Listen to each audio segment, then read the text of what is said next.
But of course, the biggest story continues to be the reaction to former President Trump's trial convictions. For the left, the conviction was an exercise in concealed and controlled glee. Many took the opportunity to over-demonstrate how they took no pleasure from this day that they had been dreaming about since childhood. It was a somber and sad day for America that we have now seen a former president convicted on 34 felony counts. I would hope we could all agree that this is a sad moment. The justice system had an honorable day. Our country had a sad day. And Ferris Bueller had the day off. Perhaps nothing personified the delicate high wire between glee and gravitas more than President Biden's Cheshire Cat press conference encore. Mr. President, can you tell us, sir, Donald Trump refers to himself as a political prisoner and blames you directly. What's your response? No, don't stop! Don't stop! Why can't they tell him? Just fucking keep walking. Whenever he's out in public and he stops. No bueno. Okay, go. Sir? Do you think the conviction will have an impact on the campaign? We'd love to hear your thoughts, sir.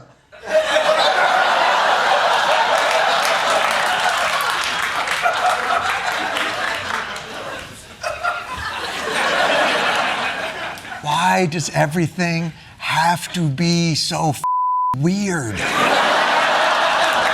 Why? If you have something to say about it, say it.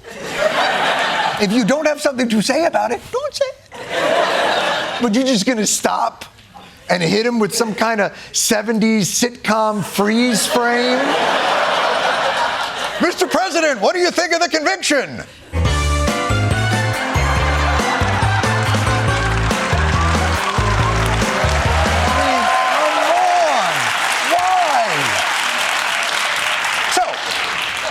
For Democrats, of course, the challenge is how do we exploit the moment politically without giving the impression that this was the plan all along? Republicans needed to employ a slightly different strategy. This was a sham-rigged political show trial from the very beginning. This is the most outrageous travesty I've ever seen. This was not law. This was not criminal justice. This was politics. This was a political smear job. I guess we all need to shop at Banana Republic from now on? Because that's what it feels like. Yeah, a Banana Republic. After this trial, we need to shop at Old Navy because our country is a sinking ship. It was a sham. A sham. This trial. A sham, I say. It was a sham. I'm shopping at Old Navy. The trial was a sham. Yes, we impaneled grand juries and submitted evidence and cross-examined witnesses. But how was Donald Trump or his family not allowed on the jury? Outrageous. I guess in America now we need to start shopping at bonobos because our country is getting f***ed at both ends.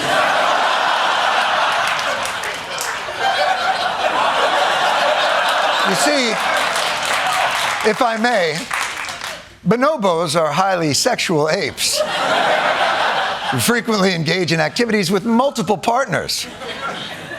Oh, I'm going to be a big hit on primatologist TikTok.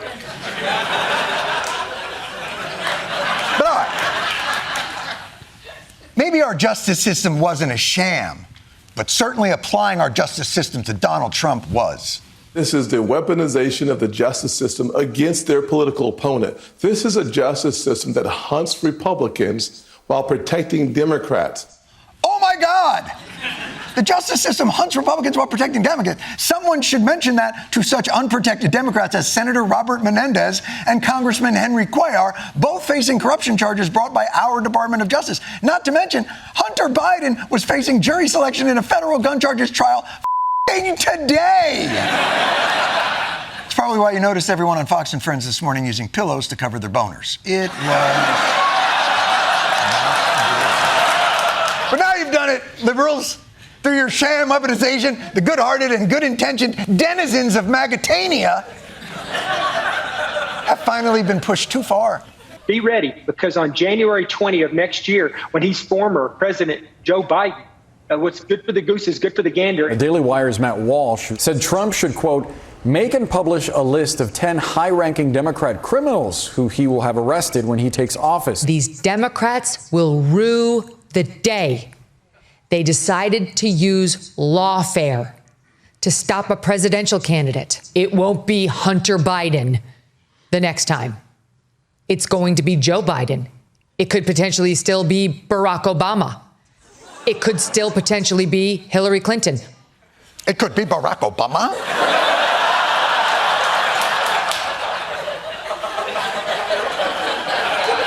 First of all, why is she broadcasting in front of Georgia O'Keeffe's vagina?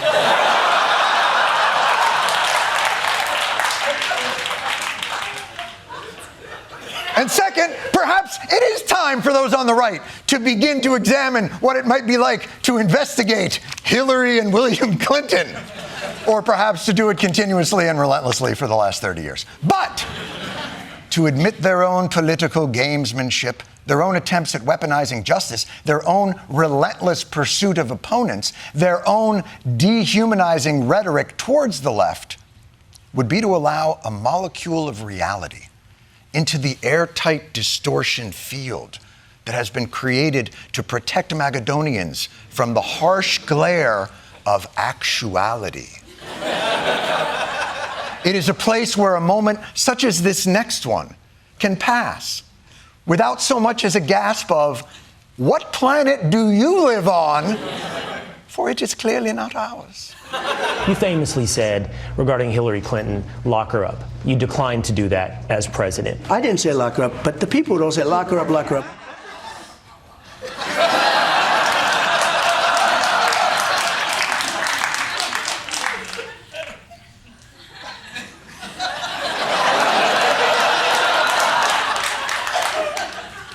What the f***? You never said lock her. I think I remember you saying it to her face at a debate. It's just awfully good that someone with the temperament of Donald Trump is not in charge of the law in our country. Yeah, because you'd be in jail. To be fair, I apologize. You did not say the words lock her up. You only used a phrase synonymous with locking her up.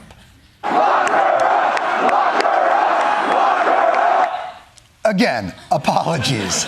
You didn't say lock her up. You merely gave the thumbs up to thousands of others chanting lock her up. But that doesn't mean he literally said lock her up. Although, to be fair, he literally said lock her up all the time. So crooked Hillary, crooked, you should lock her up, I'll tell you.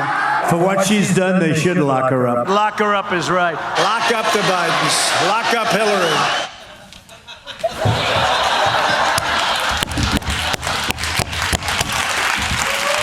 And he said it 1,000,000 times. And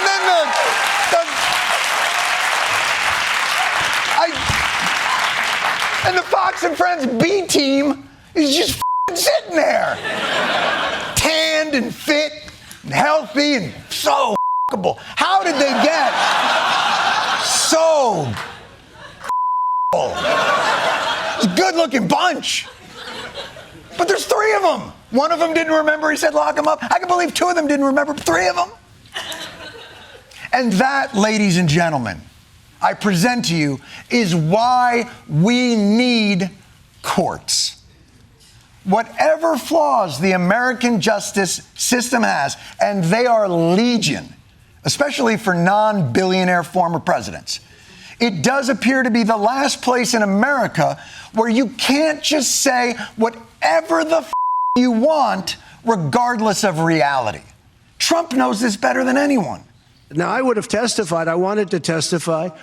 The theory is you never testify because as soon as you testify, anybody If it were George Washington, don't testify, because they'll get you on something that you said slightly wrong, and then they sue you for perjury. You would have said something out of whack, like it was a beautiful sunny day and it was actually raining out.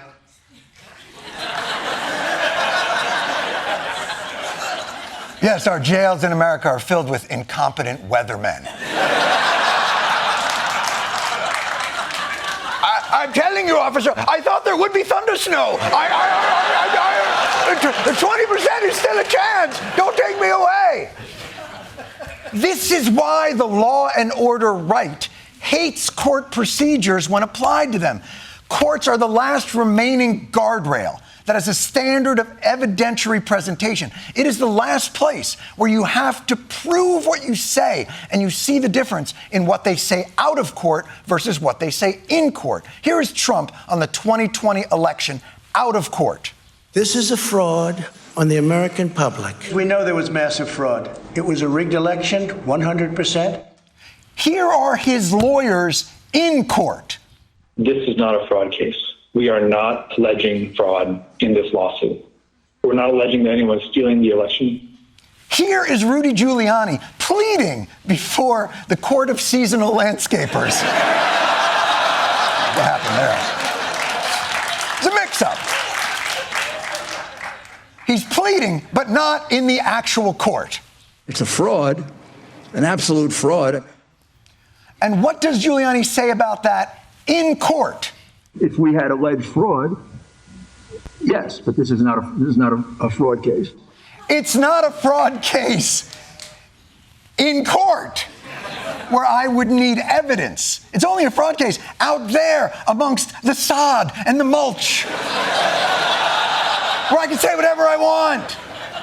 Fox News says that Dominion voting machines rigged the election for Biden out of court. They were flipping votes in the computer system or adding votes that did not exist. The whole situation was carefully calculated and created to steal the election from President Trump.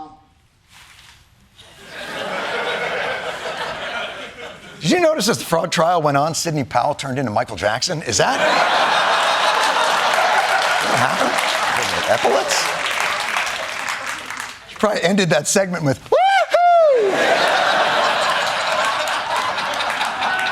but that's what you can say out of court. But in court, Fox was forced to pay $787 million for false statements. The difference between in court and out of court is that in court, someone can say, prove it. And the problem is that most of the time in this country, our political leaders are not in court, they are here on TV, where the news media has decided that there's really no such thing as reality. We now live in two utterly different universes. These two Americas are living in two different realities. Well, we're living in two different realities. Americans are living in two, for the most part, two very different realities right now. Yeah. No, you're thinking of the multiverse. We are all living in one reality. And it can be the news media's job to litigate the parameters of said reality. What the courts do really well is look backwards and reconstruct the realities of what happened.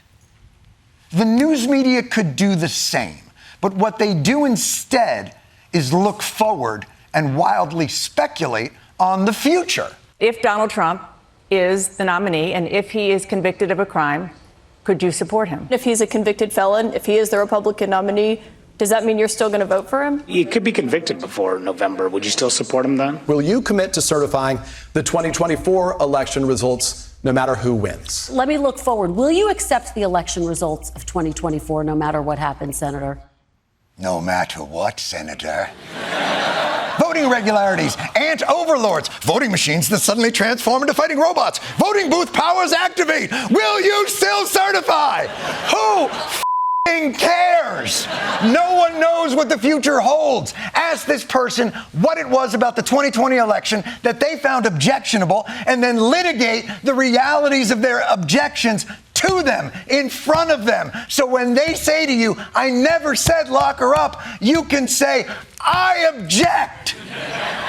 F***ing do that. What is wrong with you?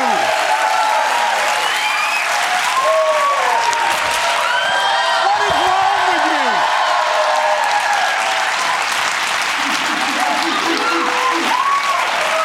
And you know what? Here's the deal. You really want to ask speculative questions that nobody can answer? Well, just create a show just for that. We'll tighten it down to a half hour and call it No One F***ing Knows. And you can put all the polls and the horse race questions in there. And then with the other 23 and a half hours in the day, the other 7 days a week, you can present the evidence for our shared experience. Because court should be the option of last resort for our defined reality, not the only option for our defined reality. So listen up, media. We'll give you a little gavel.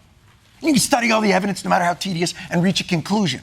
And then you can present those conclusions, and the audience, us, will be the ones doing like jury duty, willingly, without penalty of law, or without trying to come up with any excuse to avoid having to do jury duty. I think I'm seeing the flaw in my argument.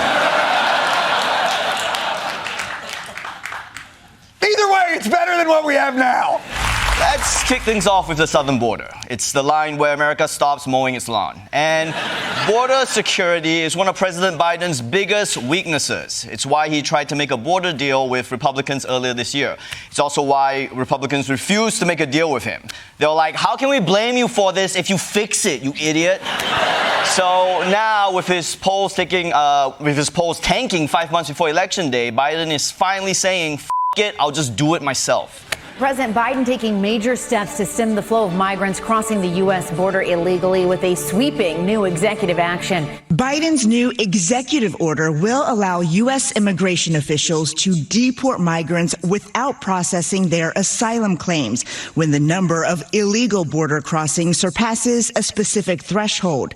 Sources tell CBS News that number is likely 2,500 a day, which means it would likely be activated immediately. In May, Border Patrol recorded an average of 3,800 crossings daily. We must face the simple truth. To protect America as a land that welcomes immigrants, we must first secure the border and secure it now. And if the United States doesn't secure our border, there's no limit to the number of people may try to come here, because there's no better place on the planet than the United States of America. Hey, I get it, dude, but if you don't want people to come, maybe stop saying how awesome America is. It's the best. You can't come. Start complimenting Canada for once. Let them take some of that heat. Yeah. But that's right. Biden is shutting down the border. And if you watch Fox News, you're probably like, but I thought Biden wants migrants to flood the country so they can murder my whole family. Well, guess what? There's already enough migrants now to murder your whole family, okay? So Biden doesn't need you anymore. And if you watch MSNBC, you're probably upset about what Biden is doing, because some migrants do legitimately need asylum. But I gotta give liberals a bit of a reality check. It's not very popular to have no control over who immigrates to your country, okay? Just ask the Native Americans. Now, look, the fact is that immigrants are vital for America's economy and its culture, and also, let's be honest, America needs a better World Cup team, okay? But if you want to come to America, you gotta do it the right way, okay? Like I did, smuggled inside Trevor Noah's colon. No, I'm just kidding. I'm kidding, obviously. I just told ICE that I'm Jackie Chan, all right? I understand the words that are coming out of your mouth. But if you're really upset about this, don't worry. Like everything else Biden does, it'll probably get knocked down by the Supreme Court. So if America really wants to lock down the southern border, they should put Ticketmaster in charge of it, okay? These guys are the best at making sure nobody can actually get into the thing they want to, okay? Everyone will be waiting on the queue for 3 hours. Yeah, and then they find out that America's already sold out. And yes, there will be massive unexplained fees. But let's move on to the other candidate, okay? Because with Joe Biden struggling in the polls, Donald Trump is already making plans to once again take on the Washington swamp. In a recent interview with Fox News, he promised to start by exposing all the things the deep state doesn't want you to know. Well, almost all the things. Some people think that one way to build trust is to declassify things. If you were president, would you declassify, you can answer yes or no to these, would you declassify the 9/11 files? Yeah. Would you declassify JFK files? Yeah. Would you declassify the Epstein files? Yeah, I would. I guess I would. I think that less so.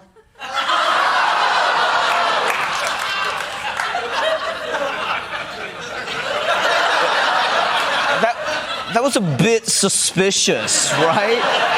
Like 9/11, yes. JFK, yes. Epstein,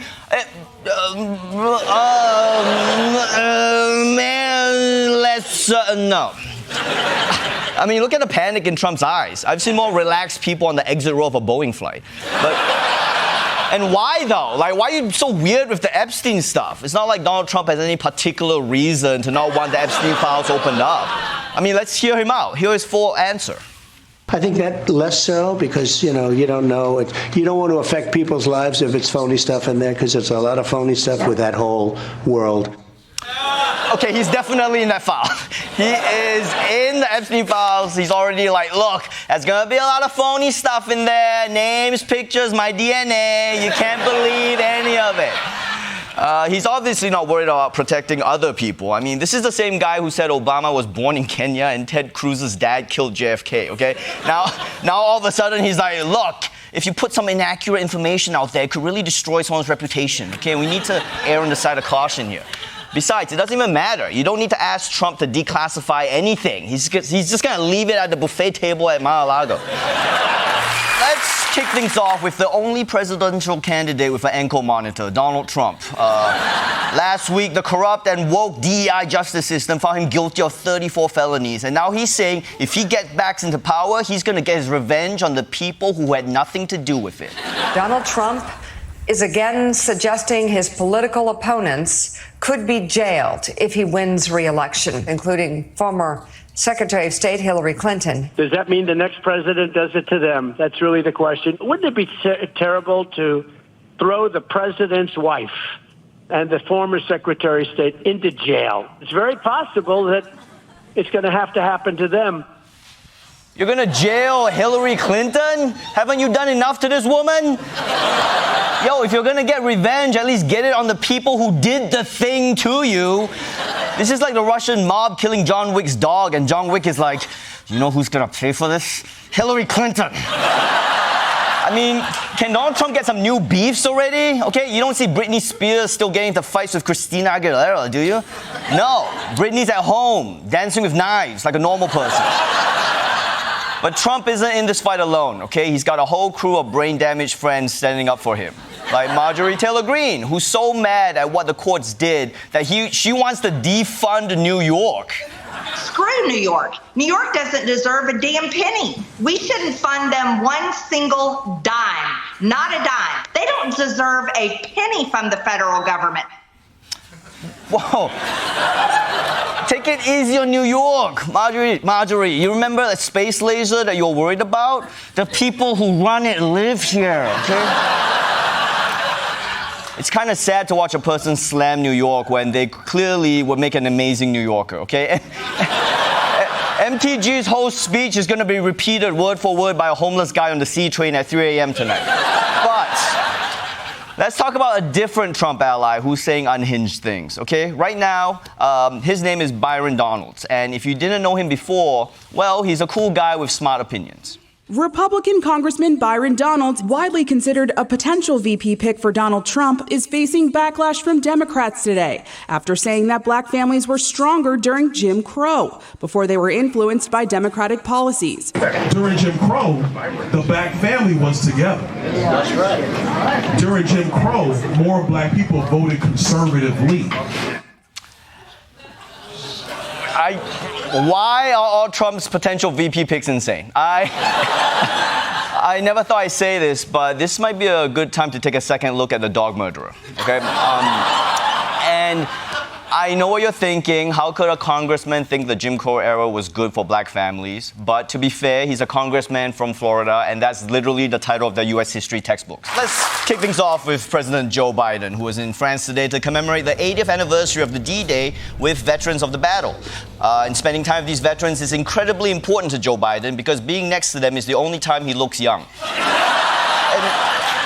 Don't forget, and this is true, Joe Biden was actually alive back when D-Day happened, and I'm pretty sure when A Day, B Day, and C Day happened too. Now, if you don't know your history, D-Day was the day Allied soldiers stormed the beaches of Normandy in World War II, and I can appreciate the difficulty and danger they faced because the beach at Normandy is by far the fucking hardest mission in Call of Duty, okay? So we honor all the brave soldiers who fought the Nazis in France so that we today could have the freedom to fight them on Twitter.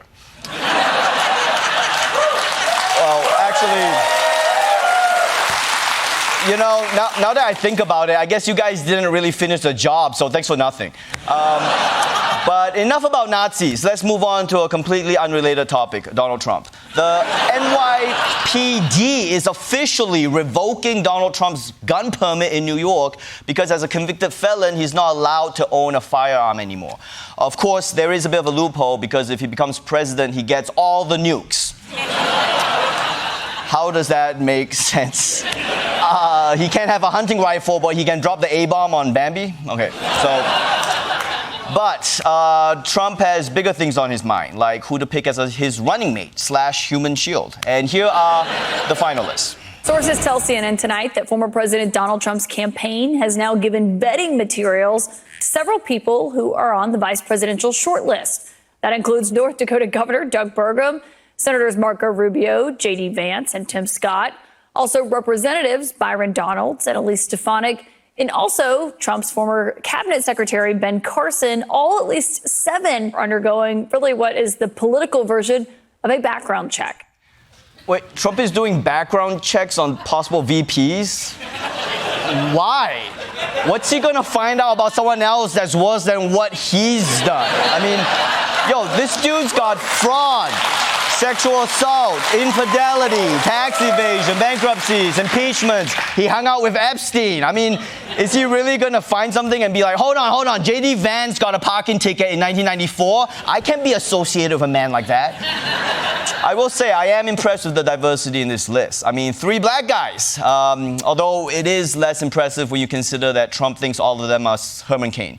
Although you may have noticed one name who isn't on the list. It's Kristi Noem, which has to be pretty upsetting for her, although I'm sure she'll be fine when she lets off some steam at the firing range.